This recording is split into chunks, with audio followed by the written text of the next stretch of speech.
Welcome to Nasdaq Trade Talks. I'm Jill Malandrino, Global Markets Reporter at Nasdaq. Joining me to discuss how investments in sustainability have evolved over time and the path for growth with ESG is Eva Palmborg. She's the head of sustainable investments at Nordea. Eva, it's great to have you with us. Welcome to Trade Talks. Thank you very much. How have sustainable investments developed over time? So there have been quite a massive increase over the last half decade. And you can see in the graph that we have showed the asset under management in Europe development from 2007. And one of the key drivers of this has been that more and more institutional investors has committed to the PRI, which is the principle of responsible investments. And where when you sign that, you really commit of integrating ESG into your investment process. We can also see that more and more retail investors are allocating their assets to sustainable investments as well. And that has been quite a sharp increase in the last couple of years. And then you can see also on the graph is the regulatory development. And that has also increased massively. And also actually from 97% of all the regulations that come into place in sustainable finance has happened after the year of 2000. And we are expecting a lot more of these in the next couple of years, especially in Europe, then, because we have, the Green Deal and the sustainable finance activities. And this trend is important because now, sustainable finance is moving from, niche regulations to more mainstream regulations, like the MiFID II, for example. What are some of the different sustainability investing approaches? So that is one of the challenges for many investors, that there are so many different approaches within the same definition, sustainable investments. So it spans over from exclusions to impact investments. And one of the most common one, and also the oldest one, is exclusions. And here you exclude companies mostly based on ethical reasons. And this started already back in 17th century, where there was a lot of religious investors that started to avoid investing in companies which violated their religious belief.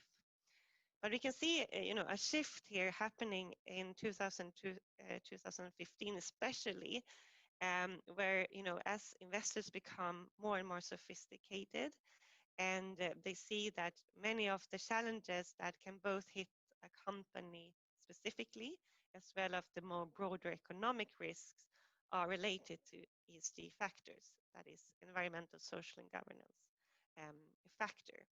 And we see this ESG integration, increasing in assets. Let's go into more detail about the three key verticals of ESG and provide us with some examples. So as I mentioned, the ESG stands for environmental, social, and governance. And that is that, investors are applying this into their analysis and investment process. And in a way, then, identifying material risk and growth opportunities. And when you're looking at in the environmental factors, here you look at what environmental risks the company is exposed to and how well they're managing those risks.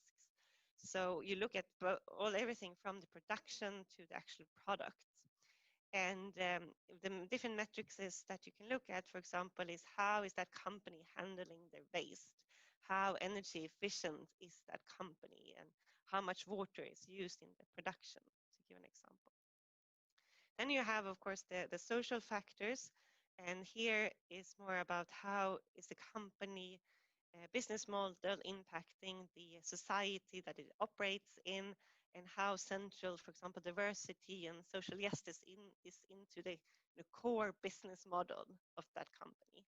And this spans over a wide range of factors, everything from fundamental issues like human rights to product quality and safety.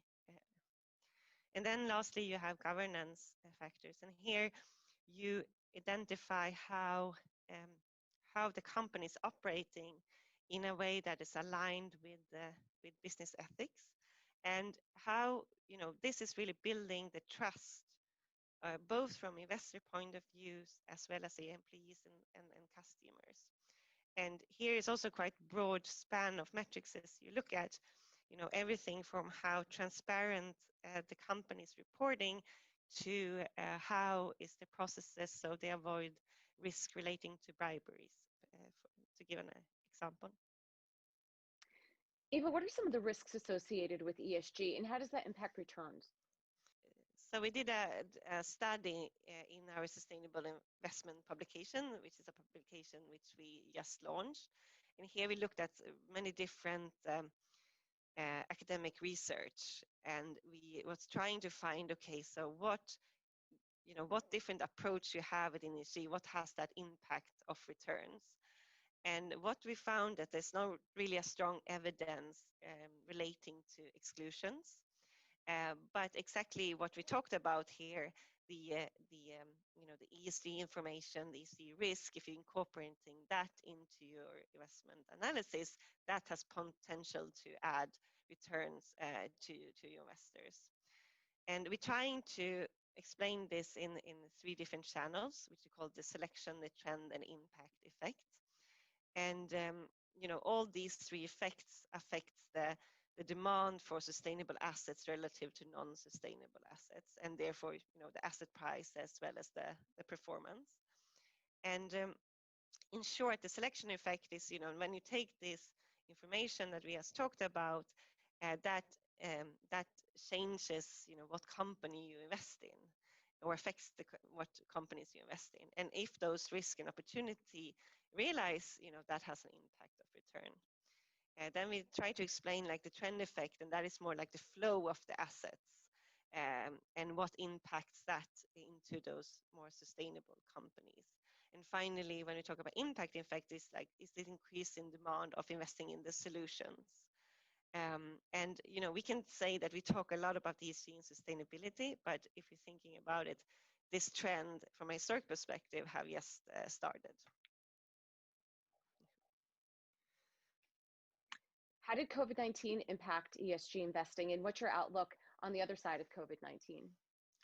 Yeah, so COVID-19 is obviously something that we are experiencing right now as we speak, and it has affected us all personally. And we still see what sort of the long-term effect will be, both from a social and an economic perspective. From an ESG point of view, we can see that sustainable funds has performed better during the crisis, as well as the outflow has been less in those funds which has a sustainable profile. And of course, we're looking at the performance. Many of these funds has less exposure, for example, to the oil sector. But what we can also see that companies that are well positioned within ESG, they're often better, well-run companies. They are less controversial companies and often treating the stakeholders and employees a little bit more fairly, which has been favored than in this market. And I think the social aspect will be much more in focus, and we will see that how management and companies have prioritized their employees' welfare and financial security during this crisis will be very clear. And then, of course, also how they treated the customers and how innovative you have been of adapting your business model to the new circumstances. So there will be a lot of things that will come up to surface, I think, relating to this. But then we will also look at the recovery packages, which are some record amounts, and see how they support the green recovery. And focusing a little bit on the green recovery is climate change. When we look at ahead of the future, climate change is obviously one of the biggest challenges that we are facing today. And the economic growth that we have experienced has gone very much hand in hand with carbon emissions, since the production that we have increased has been used energy from fossil reserves. And if you're looking at, um, in order to meet the goals of the Paris Agreement, the whole society sort of needs to change. And we have, if you look at the policies that are in place at the moment, we will not meet the goals of the Paris Agreement. So this puts, expectations that regulations and investments can increase from governments. We can also see that there's more and more investors saying that we need companies to disclose this. We need to see what the financial materiality impact will be. And if this become more transparent, more and more investors can take this risk into account. So looking at these different aspects, regulation, investors' demand, we also see business leaders seeing bigger risk relating to this. We can see the selection trend and impact, in fact, has potential to increase even more in importance in the future. Okay, even to wrap up here, what are some quick examples of the sustainability footprint that investors can identify with? So we launched this as a collaboration with Nasdaq in order to really make it easy for our clients to see, how are their investments exposed to some of these factors.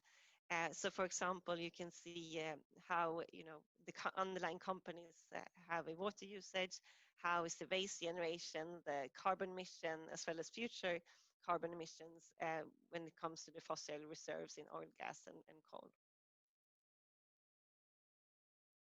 All right, Eva, great to have you with us. Thanks so much for joining us on Trade Talks. Thank you so much. And thanks for joining me. I'm Jill Malandrino, Global Markets Reporter at Nasdaq.